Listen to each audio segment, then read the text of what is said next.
A couple glaring things, Panthers coach Bob Boughner said when asked to assess his team's performance. Every time we take the lead, it's tough when the momentum changes and the other team ties it up right after. It's a pattern so far in the first 3 games. It's something that's got to change. After taking a 2-1 lead late in the second period on a goal from Vincent Trocheck, the Canucks were awarded a rare penalty shot after Antoine Roussel was hooked on a breakaway. On the ensuing attempt, Roussel scored to tie the game at 2 a mere 55 seconds after Florida's score. In the third, Bo Horvat scored the game-winning goal off a nice cross-ice feed to put Vancouver up 3-2 at 6:11 of the period. With a game-high 62 shot attempts in all situations, Florida won the possession battle for the third straight game, but walked away with no points to show for it.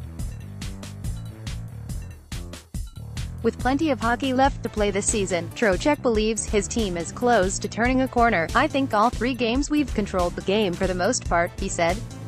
"I think there's a lot of things we can be positive about and we're playing pretty good hockey, but we're kind of beating ourselves. We're giving teams just a few chances, but the chances we're giving up are grade A quality opportunities that we can't be giving up." The main thing that kept the Panthers from picking up their first 2 points of the season was likely their inability to win the special teams battle.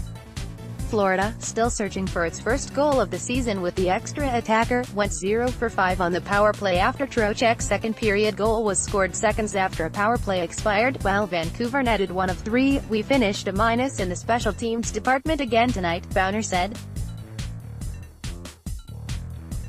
"That's usually what a lot of these games come down to, is special teams. Again, once you get that lead, it's keeping the lead and keeping the momentum. We've got to figure out how to do a better job of that." Here are 5 takeaways from Saturday's loss in Sunrise. Point 1. Block party. When the Panthers got a shot off, a Canucks skater was usually there to stop it. Vancouver's defenders were sacrificing their bodies early and often on Saturday night, finishing with a game-high 23 blocked shots. Of those blocks, around 10 came when the Panthers were on the man advantage. Chris Tanev led the Canucks with a game-high 8 blocks, while Alexander Edler added 5. "They did a really good job," Panthers defenseman Keith Yandle said. "Their D blocked a lot of shots, especially Edler. He blocked a lot of shots. You got guys whipping pucks at him. But I thought we took some positives out of it. We got some good looks. We got some good plays off, but we weren't even able to get it to the net, I guess." Despite failing to convert, Yandle believes the power play is close to finding its groove. "I think we're really close," he said. "We got a ton of good looks, too." Who does it? Jonathan Huberdeau recorded his first goal of the season on Saturday night, picking up his own rebound and sending it past Anders Nielsen to open the scoring and put the Panthers ahead 1-0 at 12:31 of the second period, the second time in 3 games Florida has scored first. Trocheck and Dennis Malgin, who was bumped up to the second line before the game, picked up the assists on the goal. Overall, Boughner said he liked the performance of the team's new-look second line, which saw all 3 players finish with an even-strength shot attempt percentage above 70. "I thought they played more desperate and won more puck battles and things like that," Boughner said. "It was good to see them get rewarded." Video, ban at Florida, Huberdeau shoots, buries his own rebound in the heels of a breakout campaign in which he set new career highs in goals, 27, assists, 42, and points, 69. Huberdeau is once again expected to be one of the driving forces behind Florida's offense this season. In addition to his goal, he also finished tied for the team lead with 3 shots over 15-20 of ice time against the Canucks. Point 3. Trocheck teased one up. "You won't see it on the score sheet as a power play goal, but it basically was one." Just a few seconds after the man advantage expired, Trocheck put the Panthers on top for the first time all night, blasting a one-timer from the left circle over Nielsen's shoulder to give Florida a 2-1 lead at 17:20 of the second period. Like Huberdeau, it was Trocheck's first of the season.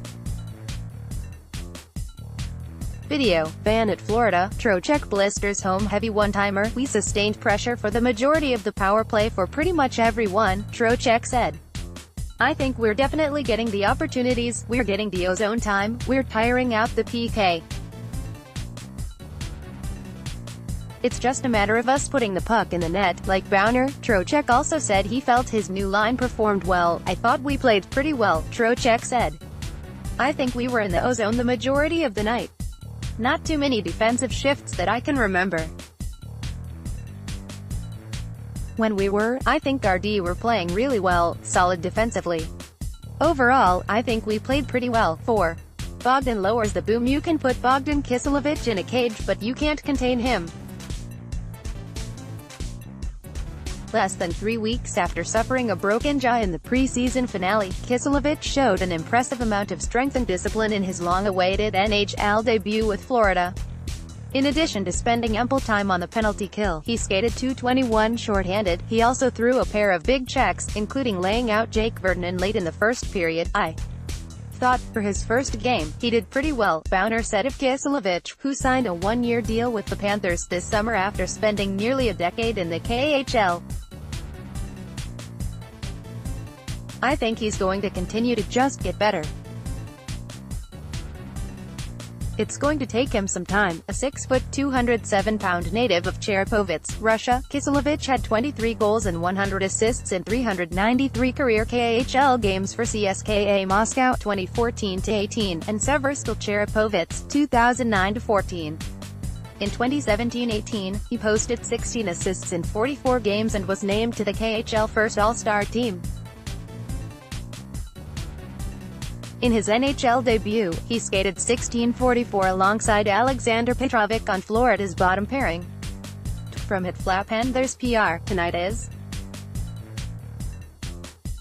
Lou's legacy in the first installment of their season-long Legacy Saturdays series. The Panthers celebrated the ongoing, surefire Hall of Fame career of goaltender Roberto Luongo, who became just the third netminder to ever suit up in 1,000 NHL games, a milestone he hit during a 3-2 win over Boston on April 5. Luongo, 39, said he had around 30 family and friends in attendance. It's going to be nice, said Luongo, who is Florida's all-time leader in wins, 212, and shutouts, 37. I'm disappointed that I obviously won't be able to play, but my parents flew down and there's going to be a lot of family here. It's going to be nice to have the presentation. I'm obviously thankful to have the Florida Panthers put it together for me, unable to play due to a knee injury suffered during the season opener in Tampa. Luongo, who is expected to miss the next 2 to 4 weeks, was honored prior to puck drop with a video tribute and multitude of gifts, including a golden goalie paddle from Panthers general manager Dale Talon. Video, fan at Florida, Panthers honor Luongo for 1,000 games. It's a really big achievement for him, said Barkov, who presented Luongo with a framed puck display. 1,000 games for a goalie is an amazing thing. You have to mentally get ready for 1,000 games for a goalie. It's a big thing. We're really lucky to have him in this organization. In the midst of his 19th NHL season, Luongo needs 28 more games to surpass Patrick Roy's 1,029 for second place on the league's all-time list. He also only needs 13 more victories to move into a tie with former Panther Ed Belfour for third place on the league's all-time wins list. Those numbers, however, are dwarfed by his desire to hoist the Stanley Cup. To be honest with you, I just want to be back in the playoffs, Luongo said. That's what I want to play for right now. The records are nice, but I just want to be in the playoffs. That's why I play. I think this group is going to get there. I just want to make sure I'm part of it when I do. For a full list of upcoming Legacy Saturdays, please visit https://www.nhl.com/panthers/tickets/legacy.